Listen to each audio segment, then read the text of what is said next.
Hello and welcome. I'm your host, Andrew Ferguson, host of the UCLA Bruins Insider Podcast and writer for UCLA on SI. Today we're going to be talking about UCLA's next matchup against Northwestern on Saturday at 3 p.m. Pacific time. We're going to be going over a lot of things UCLA needs to do, some general stats and context entering this game. Before we get into that, I want to thank you for tuning in. It means a lot to me and I can't thank you enough. But without further ado, let's get right into it. UCLA entering this game is heading into this game 13-6 on the season. Northwestern, on the other hand, is entering this game as 9-10.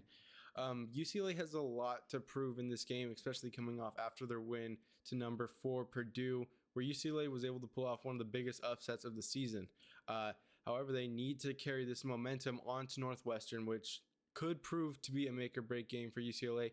I know Northwestern, I believe, is 1-7 in conference play this season, but still they are a Big Ten team with Big Ten talent who could threaten UCLA if they're not careful. We have seen UCLA drop a few games this season to Cal, Iowa. I feel like UCLA could have won that game, but still, this game kind of reminds me of the Cal Poly game where you enter this game where UCLA is a big favorite. I believe against Northwestern, UCLA is entering this game as a 7.5 point underdog. I think the line was similar against Cal Poly, but Cal Poly went in there and shocked UCLA. The Bruins were behind at half, and it really looked like the wheels on the season were falling off in that game. So UCLA really just needs to keep the foot on the gas pedal throughout this one, because they need to. The updated bracketology has UCLA as a first four in team, meaning they're in a playoff or a play-in. I think right now they're set to play off against New Mexico. This could change, and a loss here pretty much wraps the season up for UCLA. So that's why this game is kind of very important. Entering this game, UCLA does have a lot to kind of make up for with their stats.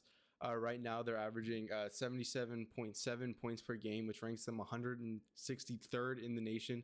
This number is actually the best or near the best of any team Mick Cronin has coached here at UCLA. Defensively is where the Bruins could struggle. They don't want to get into a shootout with Northwestern because we'll get into that later. They have the players to really threaten UCLA in this one. But defensively, they're giving up 69.3 points per game. That ranks UCLA 73rd in the nation. On the other side of the country, Northwestern hasn't been bad either. They're doing 77.2 points per game, and on defense, they're giving up 71.7 points per game. So on paper, UCLA and Northwestern are very similar.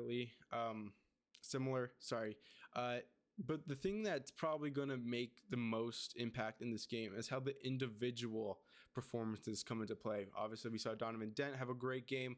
He needs to have another one in this game.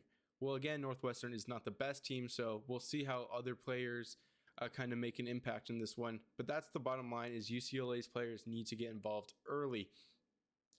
Because what's on the other side is a very talented Northwestern team. Nick Martinelli is the leading scorer in the nation, right, for Northwestern. And that's why UCLA cannot get into a shootout with the Wildcats.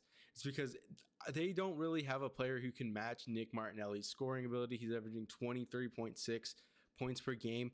That puts UCLA at a huge disadvantage. I know Tyler Bilodeau's been great, averaging 18.2 per game, but still 23 points per game is something that not many players in this league can do. I think he's tied for first with someone else. But during this season, I believe Martinelli has only scored he scored only 3 games under 15 points or 20 points a season, so that's an issue. And UCLA is just another team on their schedule. I mean, he's been doing this against the best of the best. He had 22 a game ago against USC, where Northwestern was able to win that game. So that just goes to show how talented, what Northwestern is. Well, the record doesn't show it. They have players who can make a big piece.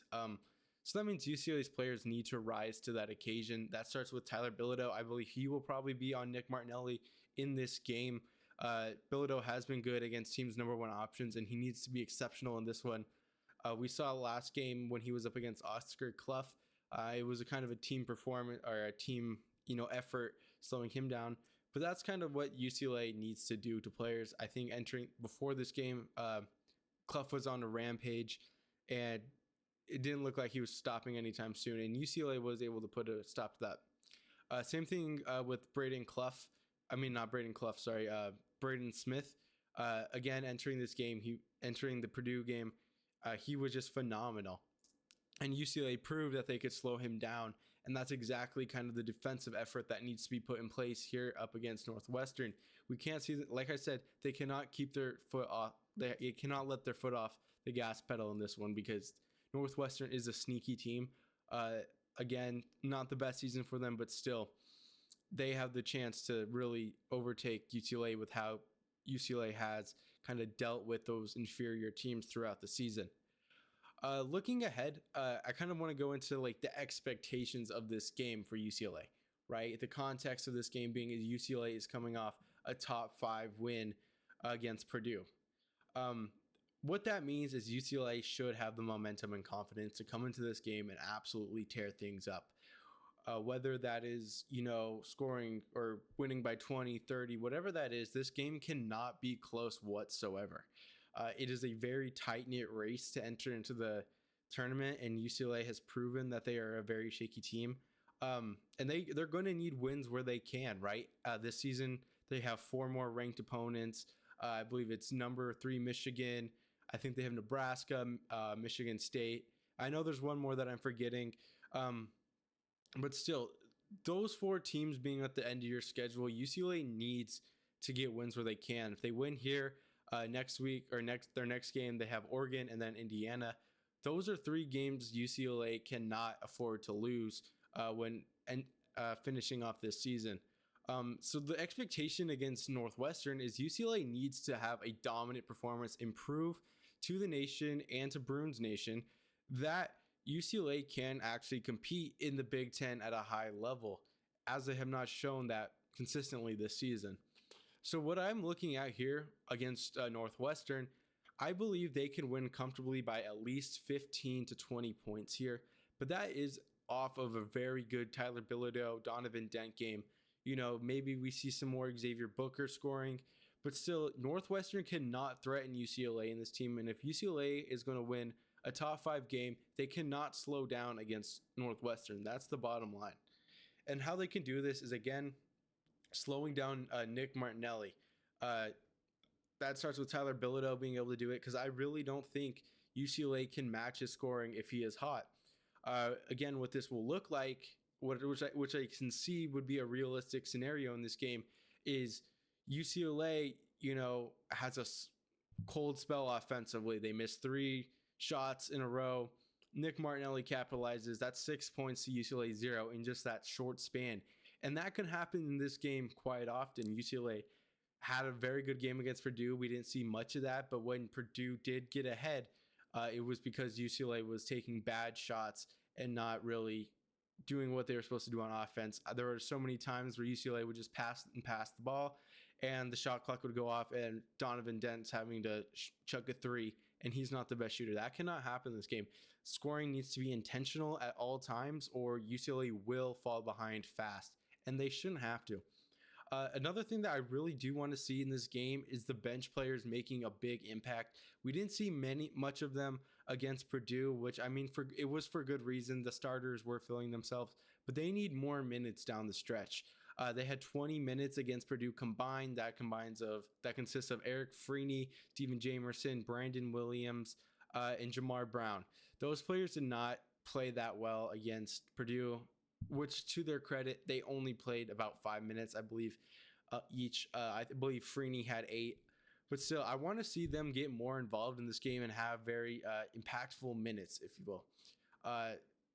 Whatever that looks like, I want to see them get involved. UCLA needs the depth that will help them later this season because it is important as the starters, right?